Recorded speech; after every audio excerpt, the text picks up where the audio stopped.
Paxton maintained control and custody of that file for 7 to 10 days, and that file included the unredacted documents. Ultimately, General Paxton ordered that his office make a ruling of no decision concerning that second request.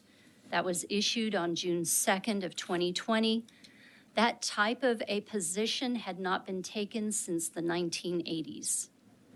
Very unusual. There was a... As the only non-lawyer up here, would you explain to me what the no decision means, please?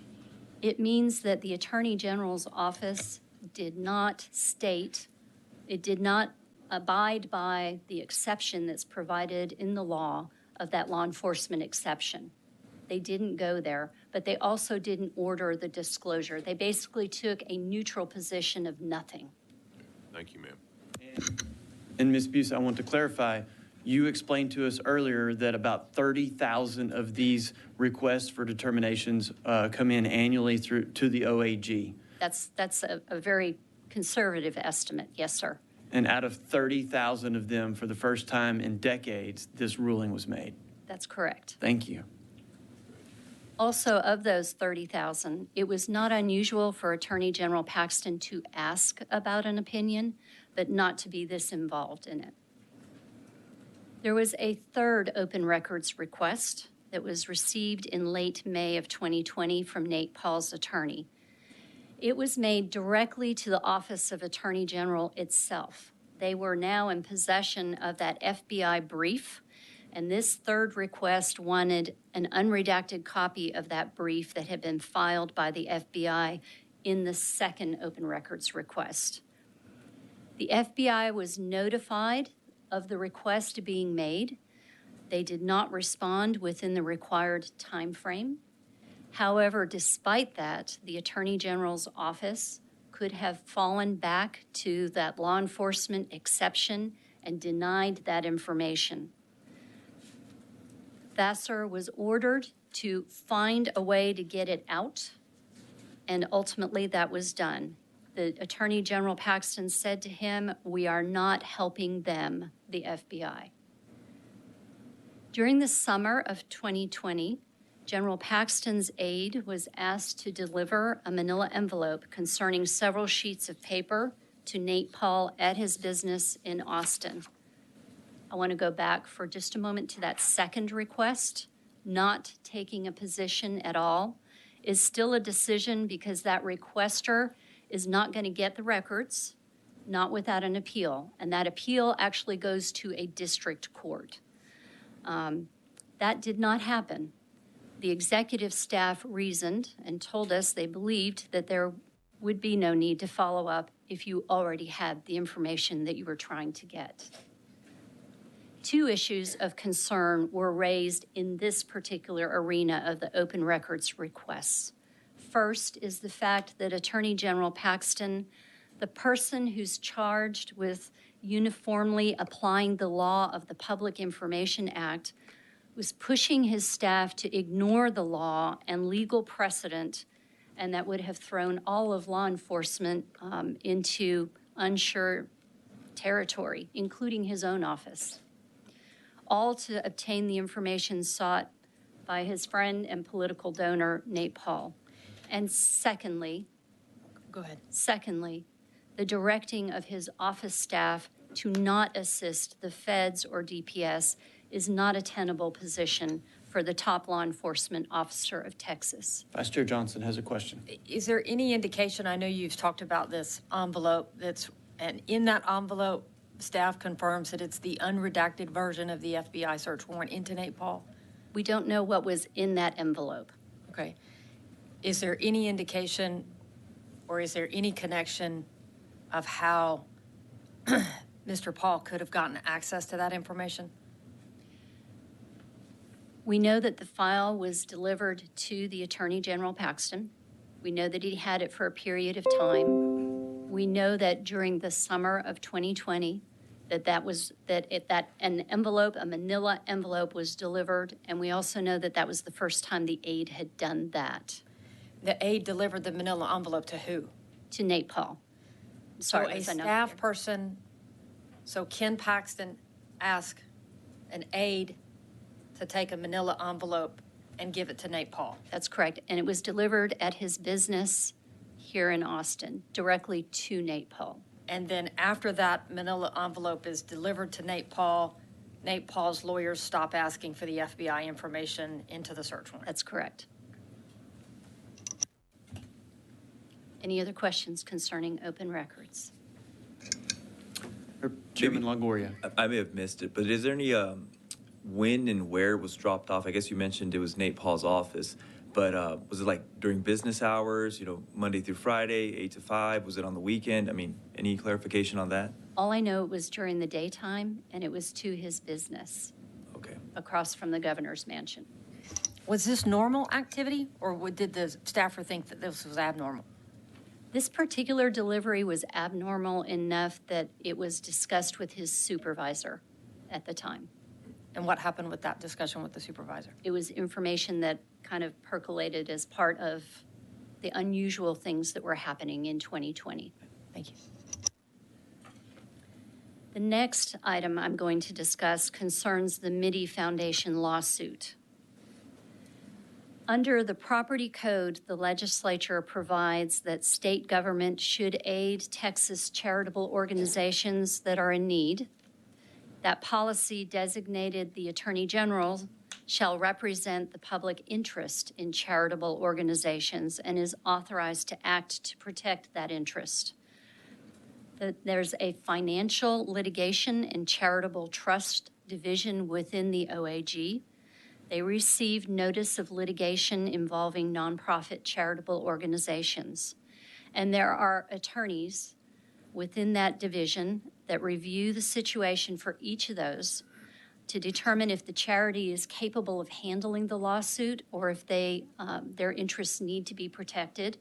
And in those situations, the Office of Attorney General intervenes and assists or supervises. In a typical year, there may be hundreds of notices, and of those, only 24 might warrant the time and investment of the Office of Attorney General.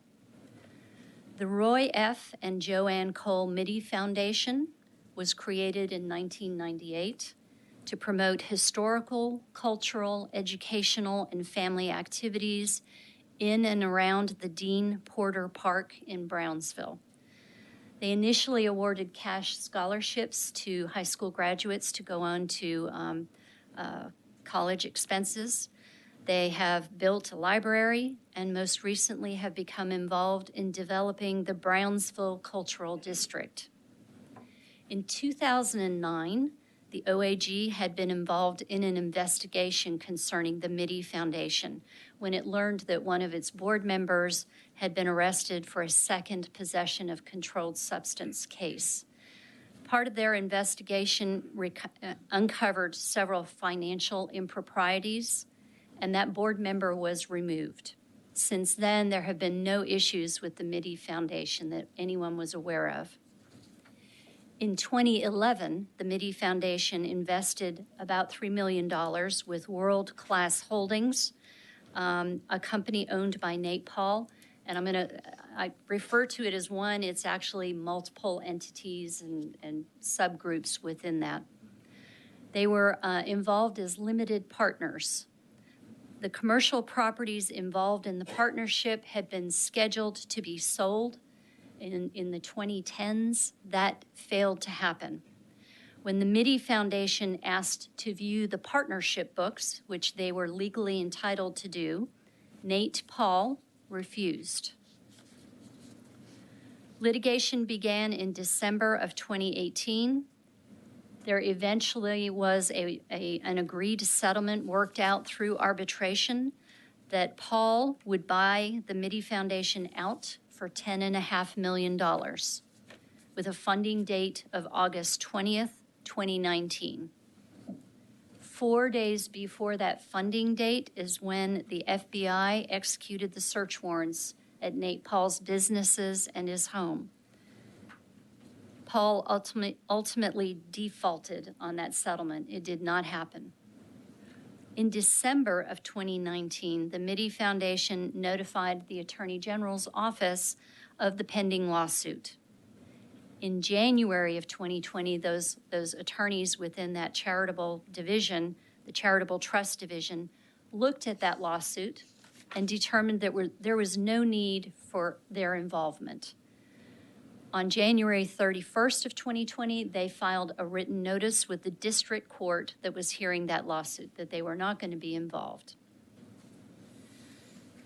Early in 2020, Attorney General Paxton asked an executive staff member to evaluate that Mitty Foundation and World Class Holdings situation to see if there should be an intervention.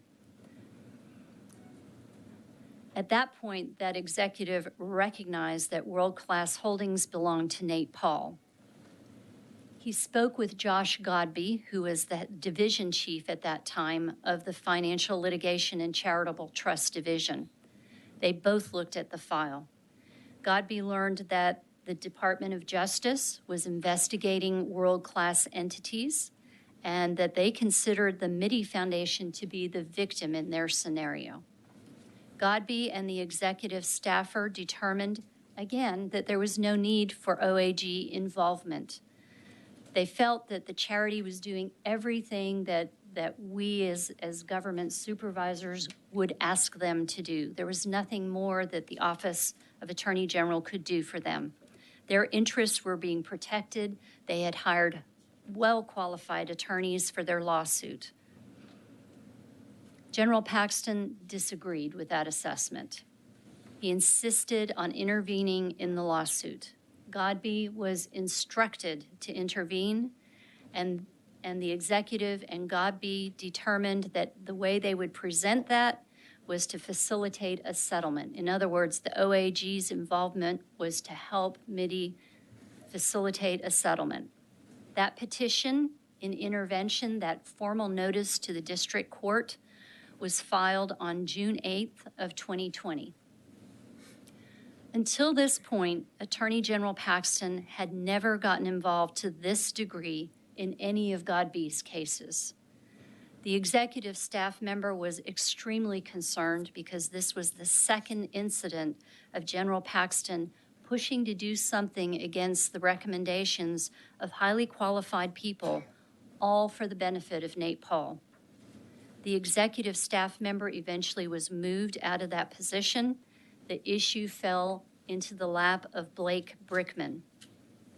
Blake Brickman also agreed that there was no need for OAG involvement in this situation.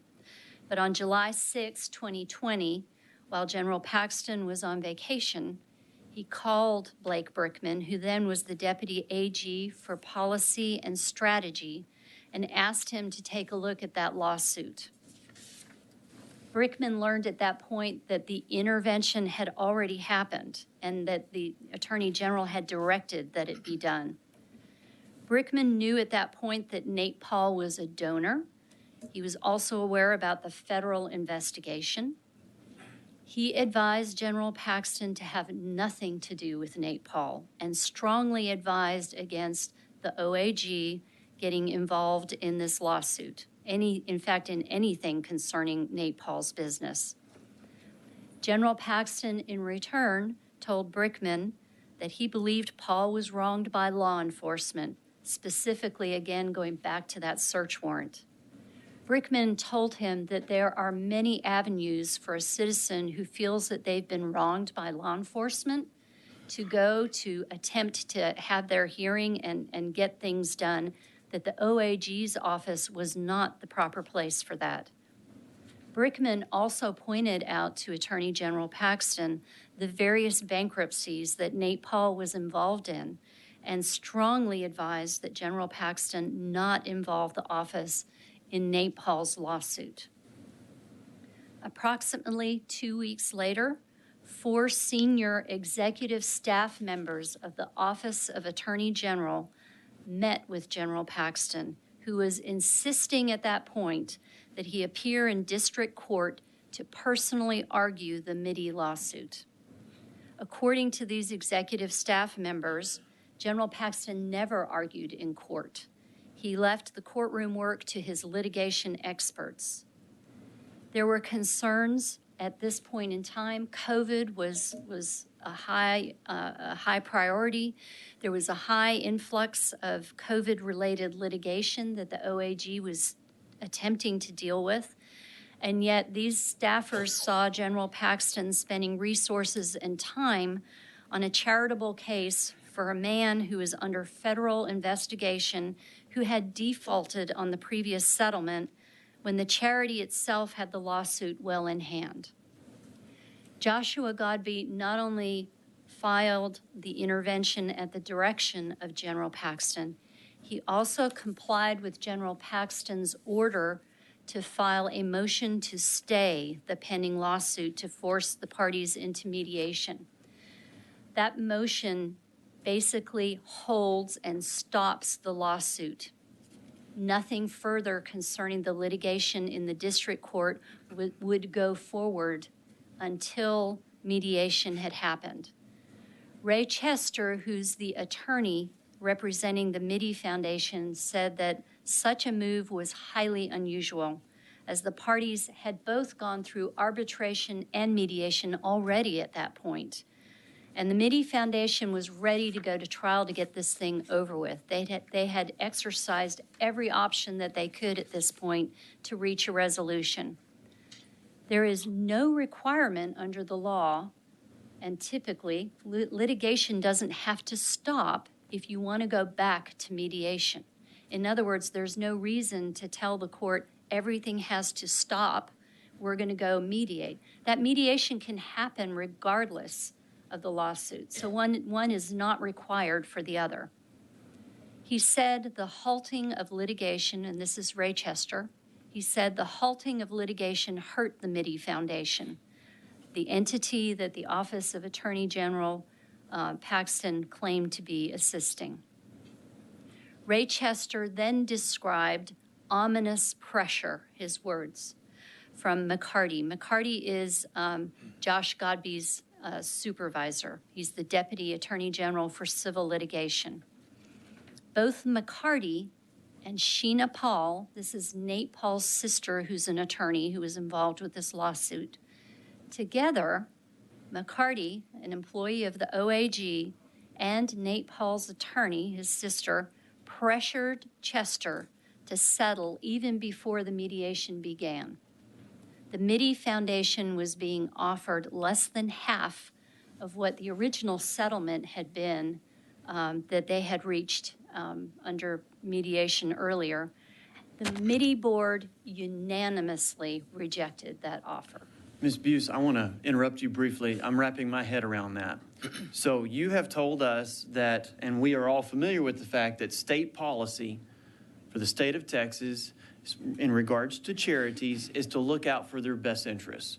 We treat them as something that is benevolent, and they're out there to help many different causes. And when they get into a lawsuit, there's actually a framework in place where the OAG is notified of that lawsuit, and they determine whether or not this charity needs assistance for the benefit of the charity. And what you have just told us is not only was policy not followed, but then the Attorney General's office got involved and immediately worked against the charity to try to mediate something for less than half of what was already mediated.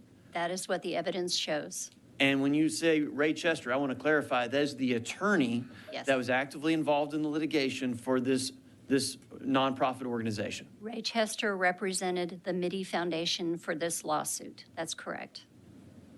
Thank you. Chairman Longoria. Quick question. Was there a docket control order in place already on this case? I don't know about a docket control order. I know it had been a very lengthy process, and there had been multiple lawsuits, multiple appeals, so it had been going on for a long time. Okay. Please continue. General Paxton told Godbey that he believed World Class was more in the right than his staff was telling him. He expressed frustration with the fact that he thought investors were using litigation as their first response when their investments don't turn out the way they wanted. And he said he too had been looked at by the Securities Board. The reality of this particular situation was that Nate Paul and World Class were stalling. And again, Ray Chester, the attorney for MIDI, felt very strongly about that. They were stalling any settlement and would drag things out as long as they could. At the ordered mediation, Nate Paul refused to participate. He refused to allow his attorney to participate in negotiations. And the negotiations ended up being between the Office of the Attorney General and the MIDI Foundation. They should have been on the same side. The MIDI Foundation received no benefit from the intervention of the OAG, and the involvement of the OAG ordered by Paxton solely benefited Nate Paul. And just to come back to it, the feds and Godby and others identified the charity as the alleged victim in this matter. They also identified the fact that they had the resources to litigate as an investor with this series of companies, and yet the OAG showed up and essentially was adverse to them at mediation. That's correct. That was forced by the OAG. Thank you. Correct. The OAG withdrew from this litigation in October of 2020, immediately before the whistleblower letter became public. As part of the ongoing trial preparations, so these are things that are happening after that, so the litigation is now proceeding, Nate Paul was deposed by the MIDI Foundation attorney. It was established at that time that Attorney General Paxton had recommended and Paul had hired a woman who was identified by the executive staff as being General Paxton's mistress. Nate Paul was later held in contempt concerning this lawsuit and sentenced to a jail sentence for violating the court's order of financial disclosure, as well as court-imposed spending limits were being violated, and lying under oath about that. The MIDI Foundation ultimately went to trial, and Ray Chester advised us that they cleared $21 million from the forced sale of their properties. You'll recall the $25,000 Nate Paul donation to Ken Paxton's campaign. That occurred in October of 2019.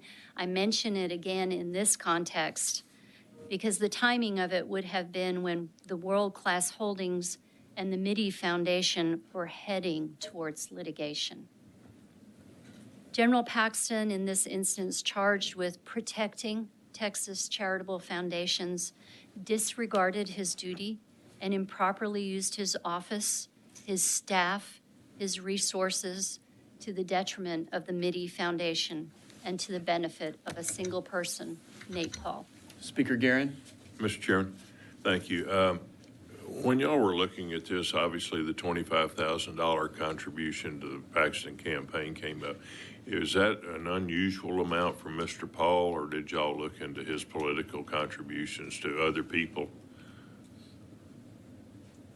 He made multiple contributions to a variety of people.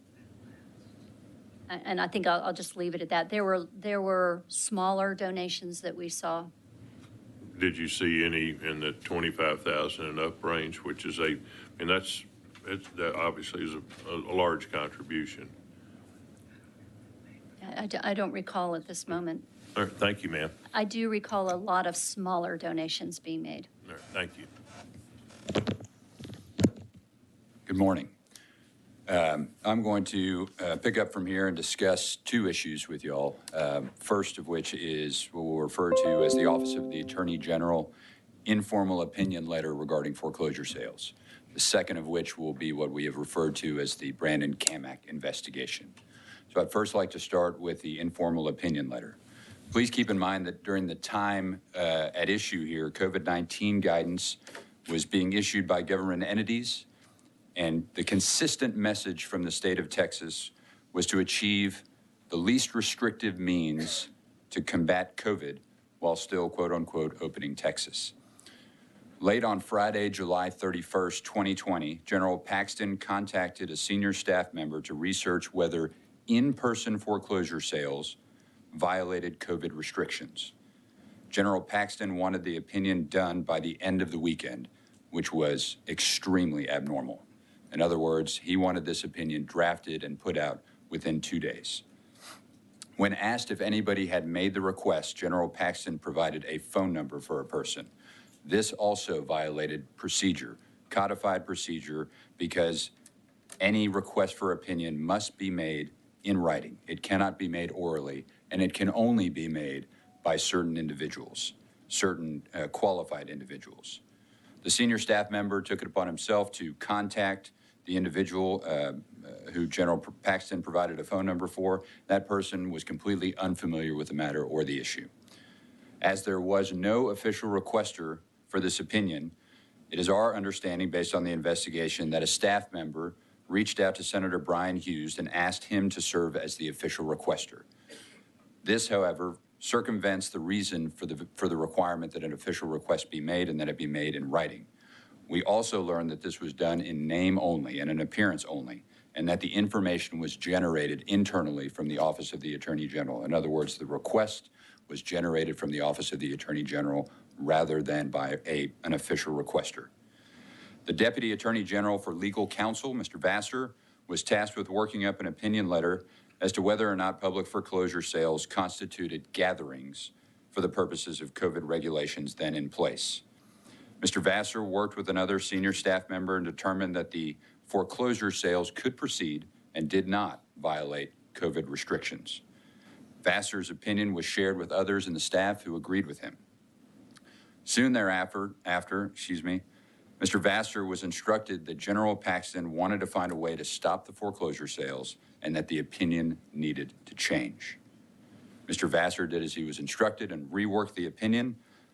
In the early morning hours, approximately 1 to 2 a.m. on Sunday, August 2nd, 2020, the Office of the Attorney General issued an informal opinion letter advising that public foreclosure sales are subject to the 10-person attendance limits and therefore holding one would not comply with the property code requirement for a public sale.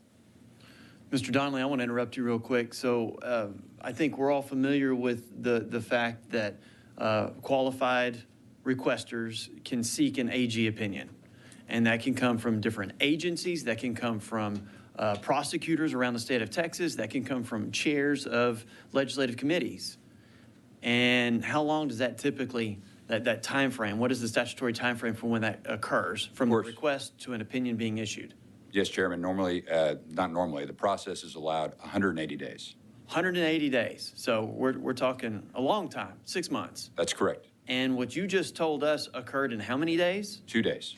In 2 days' time over the weekend, and you said it was what, 1 a.m. on a Sunday morning, or essentially a Monday morning? Into Sunday morning, correct, Your Honor. Excuse me, Your Honor, Chairman Murr. So, Force of habit. no problem. So we're talking about a fact of a request for turning around an Attorney General opinion within hours. That's a fair statement, Chairman, and I'll also cover in my remarks here a little bit more about how the procedure normally unfolds. Please do, and then Chairman Longoria has a question. So the request came in on the 1st of July, right? The request came in on July 31st. July 31st. Correct. And the opinion was issued out? On the 2nd of August. 2nd of August. In the very first hours of the 2nd of August. And when would have been the first Tuesday of the month of August? It would have been the 4th then. Okay, all right. And an excellent point, because those public foreclosure sales are held on the first Tuesday of the month. That's what I was kind of. That is correct. Okay. Correct. Please proceed. Thank you. General Paxton, upon learning of, upon being informed of the final opinion letter that was to issue, requested that a press release issue, but was ultimately dissuaded by his staff and was told that that was not a good idea. Now, as we've discussed here briefly, and as your questions have intimated, there is a process in place for opinion letters, and that process was completely thwarted here. The only logical reason that that the whistleblowers and the evidence would show was that General Paxton wanted the opinion letter complete before the foreclosure sale of certain properties related to Nate Paul entities occurred that following Tuesday. The things that stood out as conflicting with established process and procedures One, the request ostensibly came from a phone call, and as we mentioned, there's a requirement that it be in writing and be by an authorized person. Again, there was no documented requester. The opinion had no RQ number, in other words, no tracking number, so there was no way to internally track both from the original request to the final opinion, also extremely abnormal. There was no cover sheet related to the opinion. The Deputy First Assistant and the Deputy First Assistant Attorney General alone signed this opinion letter. Usually, there's a writer who's initially assigned, who signs off.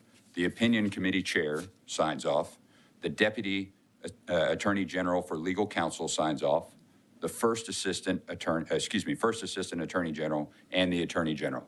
Now, mind you, these are not formal signatures that they actually write out, but there are signature blocks from each one of them showing that they would be approved. Those 5 were not present in this case. It was only the First Assistant Attorney General. And of course, as I've mentioned, the speed in which this was turned around was incredibly fast. As I've mentioned, they normally get a request letter and assign it to a writer. They have approximately 180 days to turn around that opinion.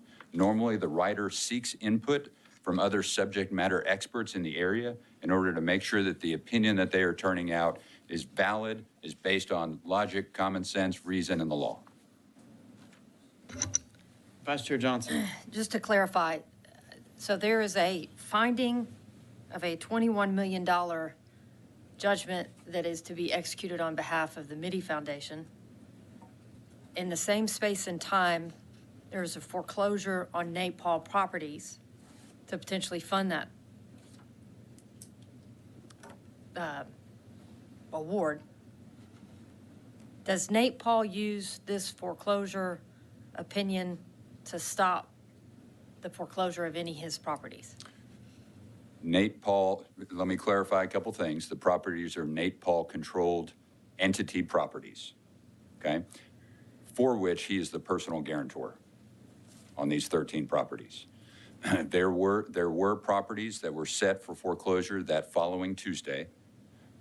This opinion letter was not directly used to stop those foreclosure sales at that moment because Mr. Paul proceeded in bankruptcy proceedings related to those properties.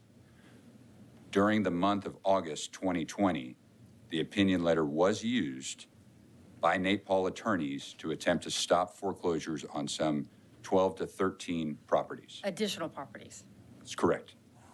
So this opinion letter that effectively is Ken Paxton at a time using COVID as an excuse to say you can't have 10 people outdoors, we're going to shut that down, in contradiction to every other statement that was being made statewide about keeping businesses and things open during COVID.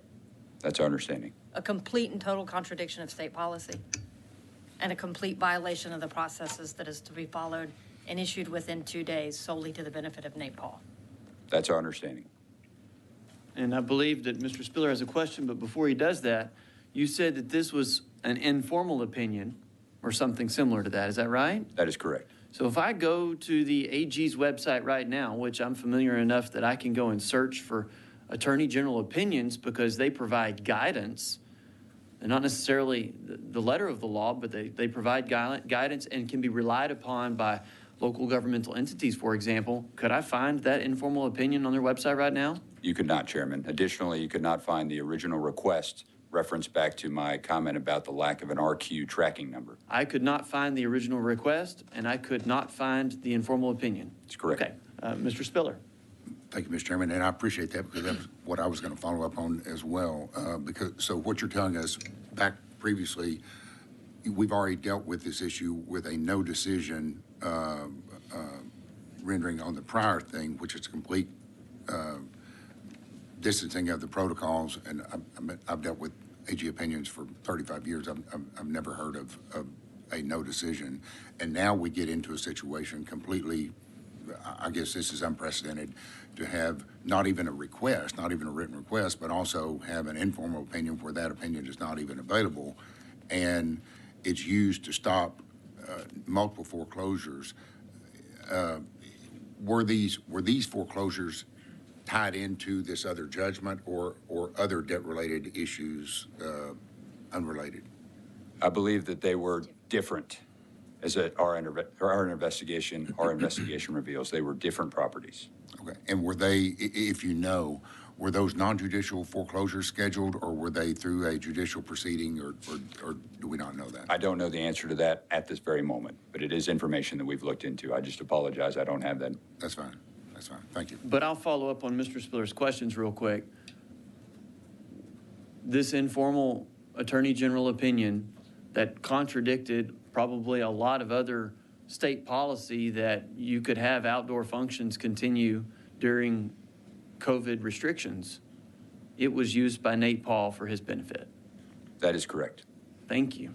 Please continue. And Chairman, as Representative Longoria, and I apologize if you have a question. Oh, Chairman Longoria? Go ahead. As you mentioned, these sales occur monthly. They occur in open spaces generally in the steps of the courthouse.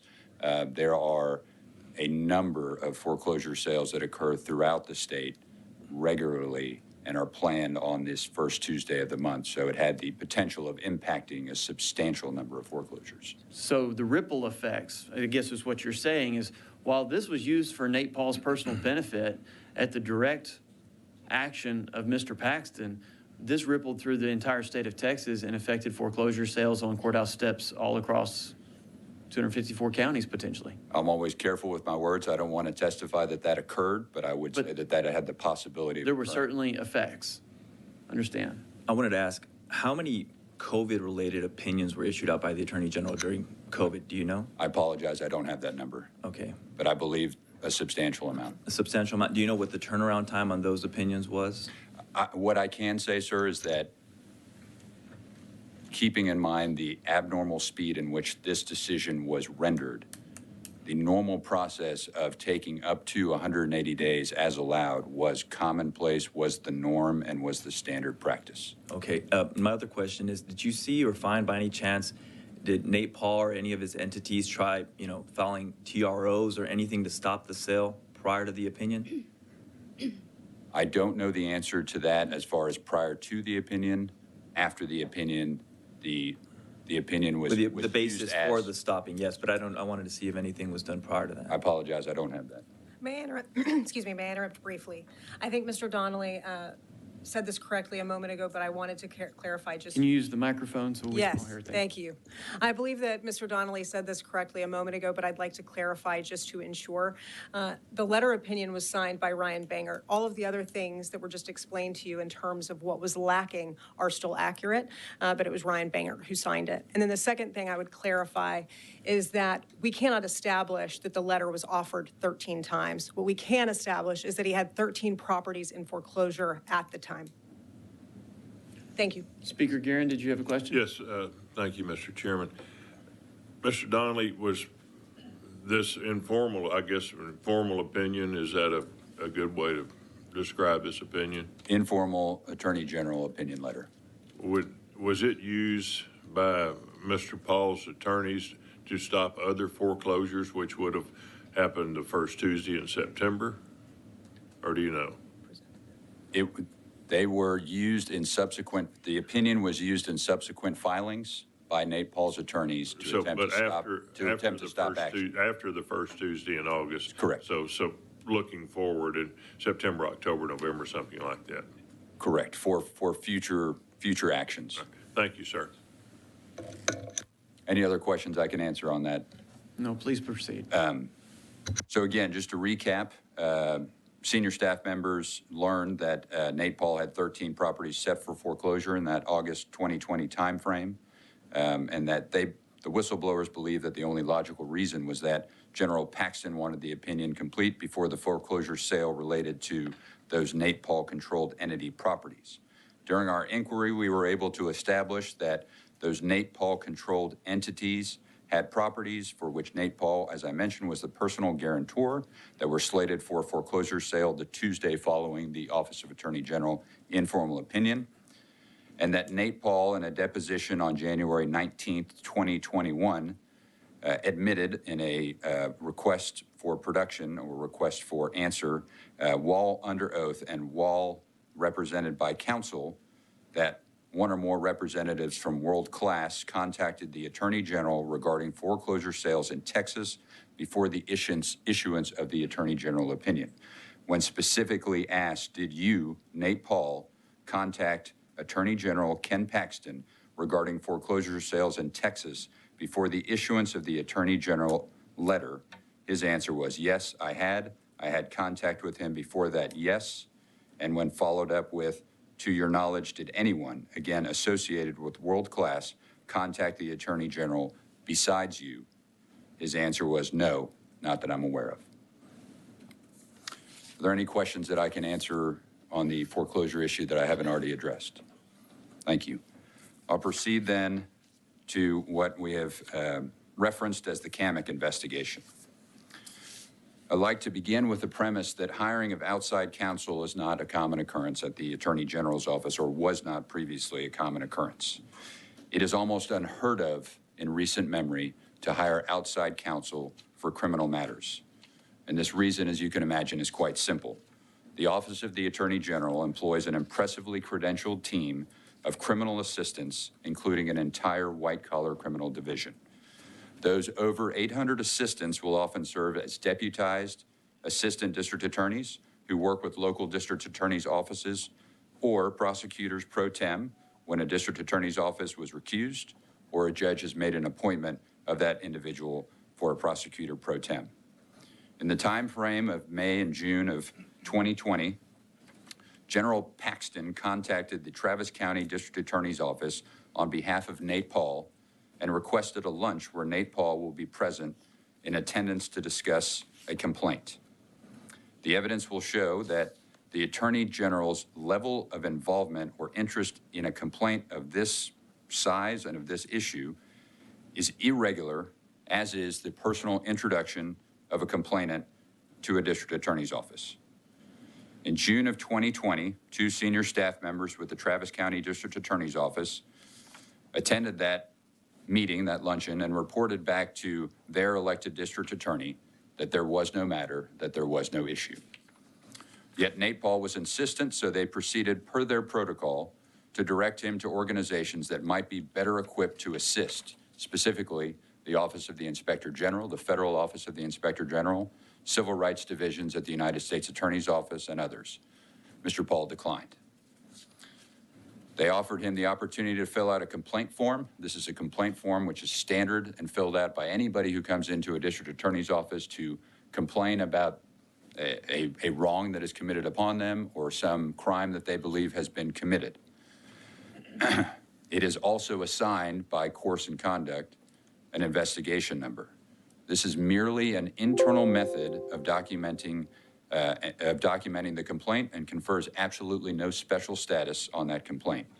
The forms are a standard way of gathering information regardless of the merits of the claim and are not pursued for reasons such as statute of limitations, lack of credibility, or lack of jurisdiction. Mr. Paul filled out and submitted an initial unsworn written complaint. I emphasize unsworn because it is supposed to be sworn to as a precaution against taking false or vindictive action. This initial request or this initial complaint was not.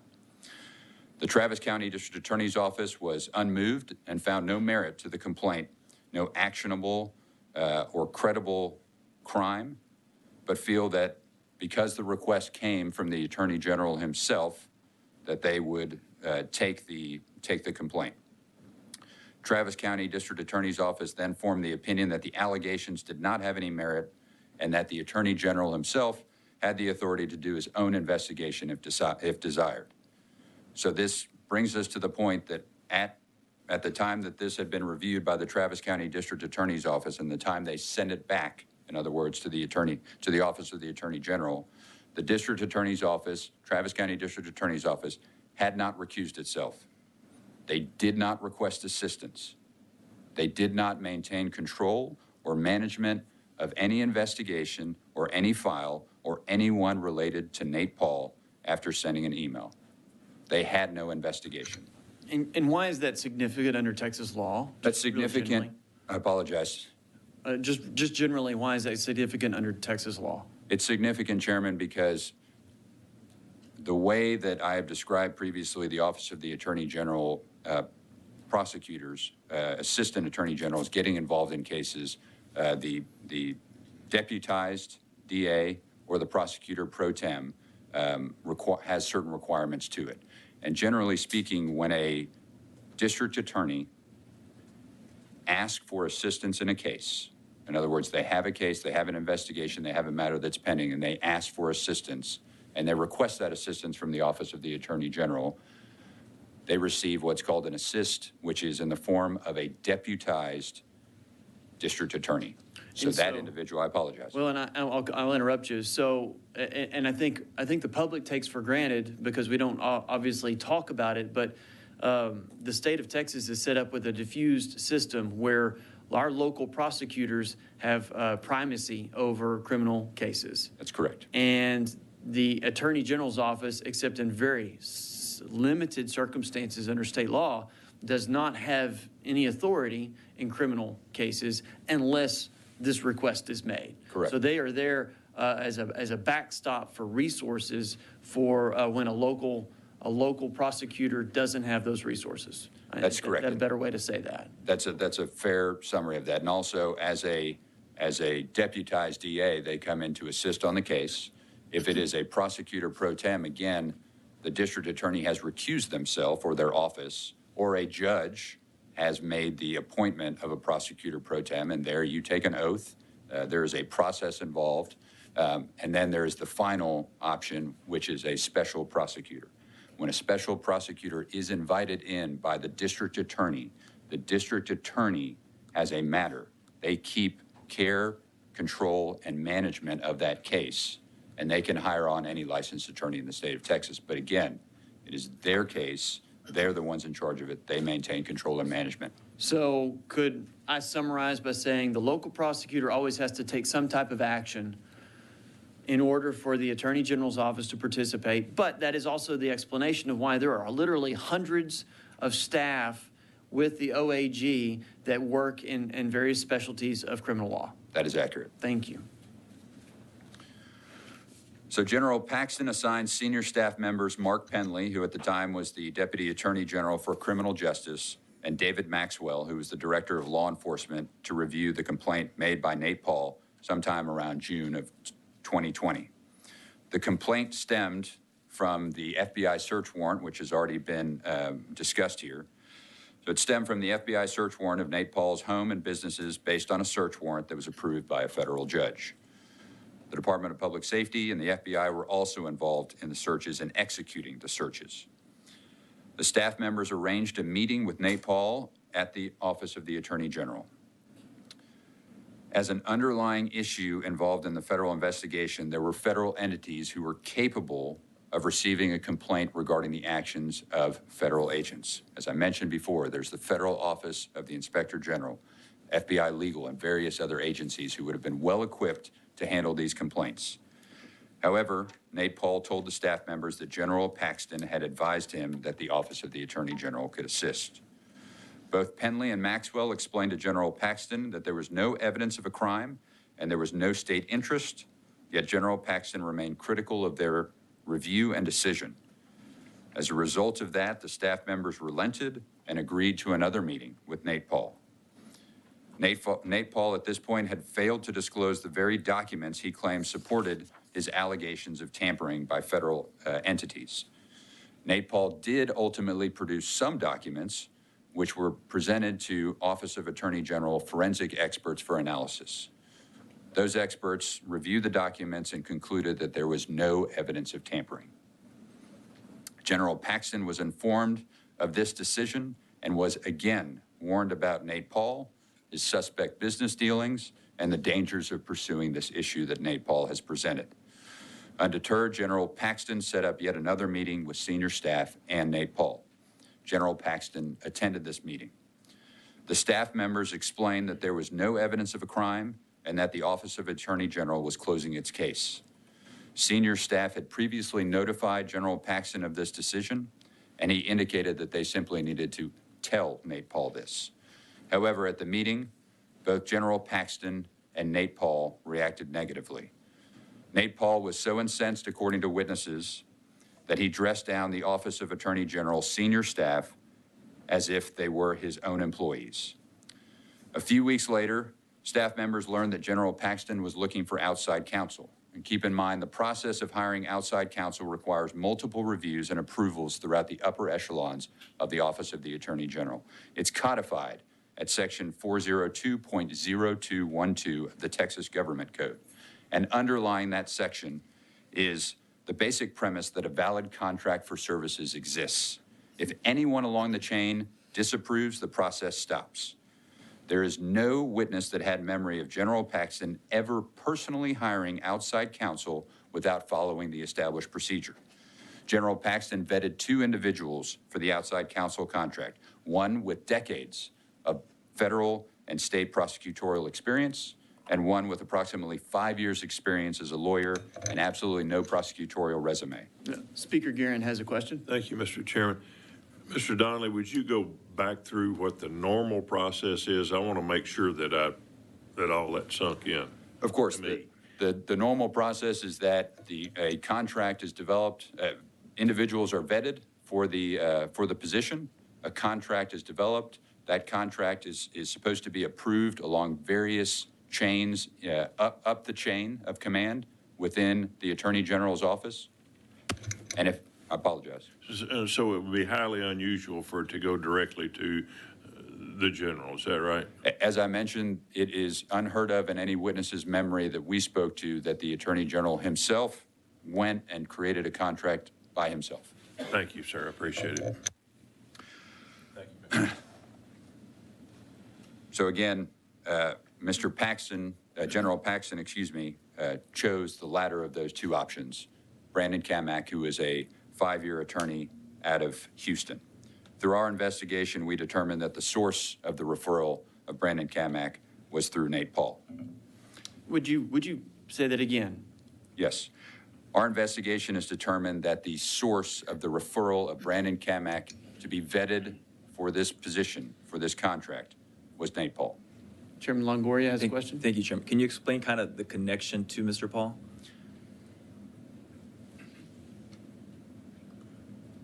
There was an attorney who was representing Nate Paul, who provided information, our understanding is provided information to General Paxton concerning Brandon Kamak. That attorney, we understand, represented Nate Paul. Any idea how much outside counsel was paid? There was a budget set aside for $25,000, is my understanding. Thank you. And I know we're a little pressed on time, Nope. so I'll go. You take your time. Very good. Please continue with explaining to us how I think where we last interrupted you with questions is that a determination had been made by General Paxton to arrive at retaining Mr. Kamak Mr. as some Kamak. type of outside counsel. That is correct. Walk us through that. Well, and Jim, I don't want to stop this, but this committee has permission to meet while the House is in session. Is that correct? on May 1st, 2023, permission was granted to the General Investigating Committee to meet while the House is in session.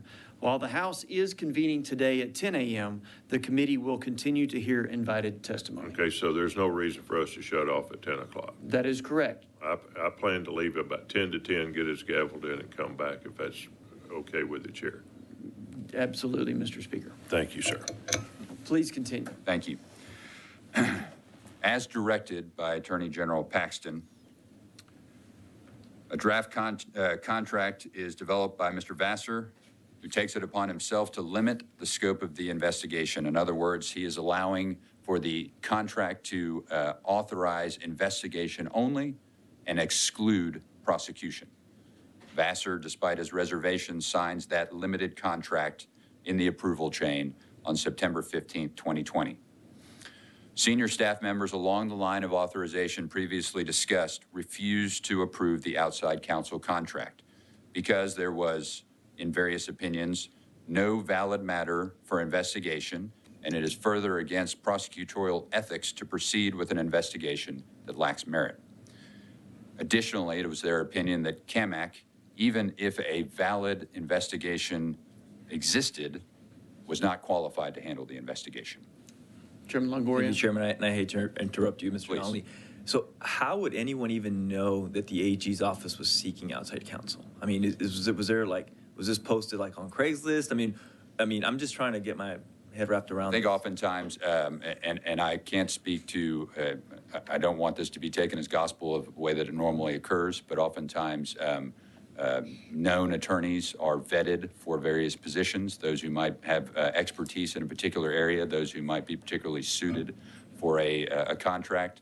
Those individuals are vetted, the contract is developed, and then it's taken up the chain. And you mentioned, I think there was 2 individuals that were interviewed as possible outside counsel. And the first one, had he or she served as outside counsel before? The one with the decades of experience? That's a question that I don't know the answer to. Okay. I apologize. All right. And the other individual was not the one that was ultimately hired. He had never served as outside counsel in any type of capacity. That's my understanding. All right. And please don't apologize for interrupting me with questions. That's what we're here for. Thank you. So again, the senior staff members had refused to approve the contract. Mr. Penley explained to General Paxton again that outside counsel was not needed, that there were ample in-house assistant attorney generals who could review the complaint. He further pressed that even though they had advised that there was no criminal conduct that they were able to see, that they would continue to review the complaint if Mr. Paul provided all documents to support his claim. On September 23rd, 2020, Mr. Kamek called the Office of the Attorney General and asked for something official to show that he was working for the Office of the Attorney General. He was told that his contract was not approved. General Paxton contacted Mr. Vassar and asked why the contract was not approved. At this same time, Don Clemmer of the Travis County District Attorney's Office Special Prosecution Unit had sent Kamek the second Nate Paul complaint. Per the Office of the Attorney General, the second complaint, again on that general form that we discussed earlier for gathering information that does not confer a direct investigation with the Travis County District Attorney's Office. This second complaint is not referenced in any internal Office of the Attorney General databases or emails of which we are aware. The next day, on September 24th, 2020, General Paxton called and told Penley to sign the contract. Penley again refuses because the Office of the Attorney General cannot investigate what has become aware to him as federal judges, an assistant United States attorney, or others who might be involved in a federal investigation. I'm sorry. Could you say that again? Yes. Penley refused to sign the contract because he had advised that the Office of the Attorney General could not investigate the federal officials who Nate Paul complained were involved in this as part of his complaint. So the Brandon Kamek is being hired off the books to use the Office of the Attorney General to investigate the potential federal officials and court officials who were looking into Nate Paul. There were 2 complaints, one of which involved financial dealings with Nate Paul, and the other involved the FBI raid and a search warrant on his home and businesses. And I want to be clear, if I may. I don't want to say that the contract was off the books. It was a contract that was authorized by the Attorney General, completely outside of the norms, but it was one that was authorized by the Attorney General and one for which a budgeted amount was set aside. Mr. Spiller. Thank you, Mr. Chairman. Briefly, and you may have touched on it, Mr. Kamek, I think you've said he was an attorney with 5 years of experience. Is there any indication that he had any prosecutorial experience whatsoever? None. Thank you. Just to also clarify, at this point, there are other people in the OAG's office that recognize that this person is being hired to conduct an investigation into the feds, and they say, hey, we're not doing this? I just want to be clear with my words. There are not others who are aware that he's been hired. There are others that are aware that there is this contract potentially being floated for approval as outside counsel, and they disapprove.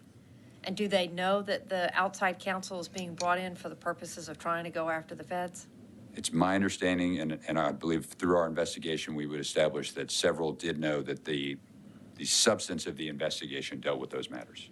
And they are not in support of this, is that right?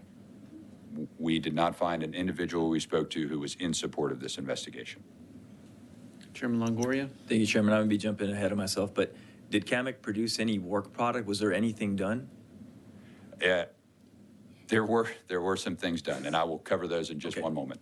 And I appreciate your patience on it. Again, Penley has refused to sign the contract on September 24th, 2020.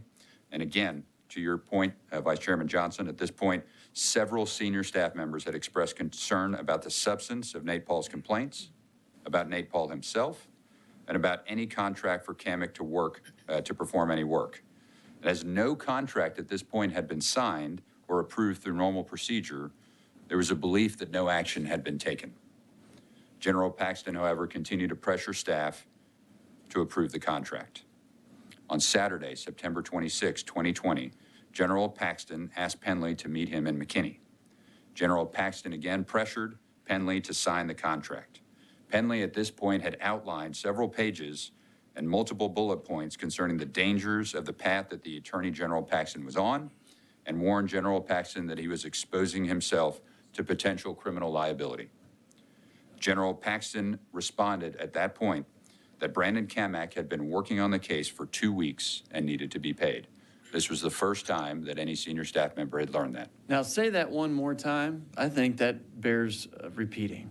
Correct. So General Paxton responded after being warned of the dangers of pursuing this course of action that Brandon Kamak had been working on the case for 2 weeks prior to September 26, 2020, and needed to be paid. Chairman Longoria? Thank you, Chairman. What was he doing those 2 weeks? I'll get to that in just 1 second. All right, it's fine. I'm trying to figure this out. I apologize. No, that's fine.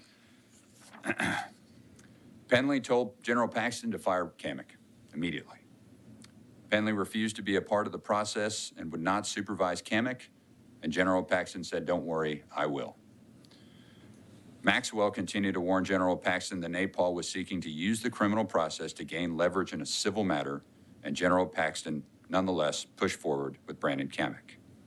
On the Monday following the revelation that Kamak had been working on the case for 2 weeks without a procedurally approved contract, the staff learned that Kamak was using the title Special Prosecutor, going back to your questions from earlier, Chairman, and had obtained 39 grand jury subpoenas related to Nate Paul complaints.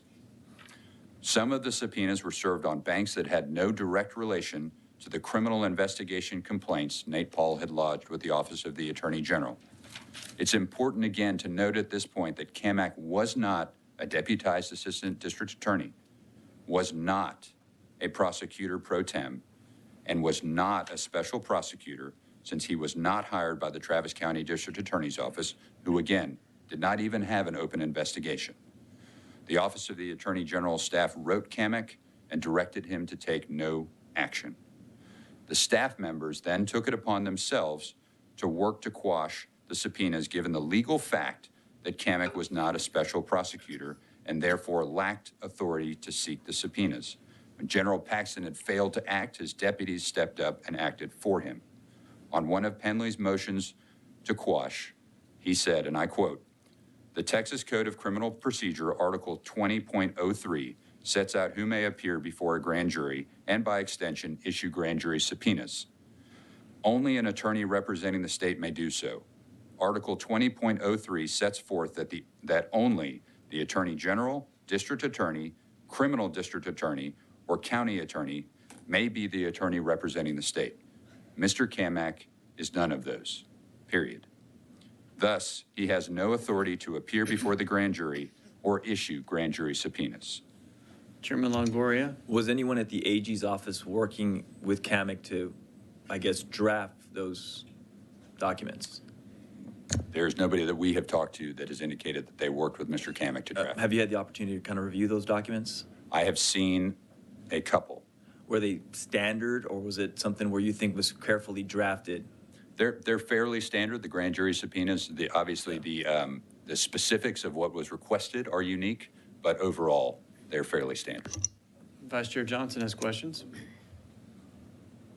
I know that each of you have been in this position as a lawyer that's been taken an oath and been brought in under the ethics of a prosecutor. Can you explain to other people the significance of what it means to actually issue a grand jury subpoena? Well, going back to a comment that we discussed earlier, you are ethically, your duty as a prosecutor is to seek justice.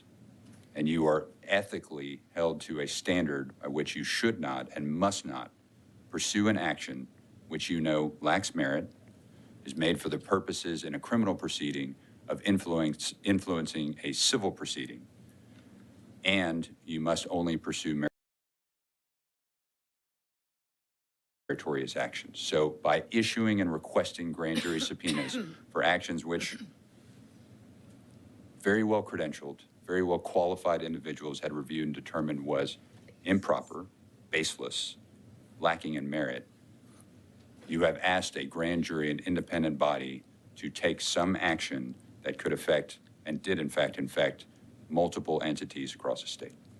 And if I recall correctly, you mentioned not only did the assistant or the prosecutors who understand that obligation and that oath to Travis County, multiple of them had said this is not okay and this cannot be done.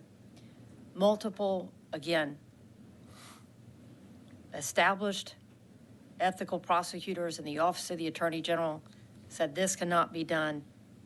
And it is Ken Paxton himself that goes and hires somebody who has never been a prosecutor to put his name on those grand jury subpoenas to attempt to issue information that lawfully should never have been obtained. That's correct. Can I clarify? It is correct. The distinction being, though, no one other than Brandon Kamick and his supervisor, if any, General Paxton, knew about the issuance of the grand jury subpoenas.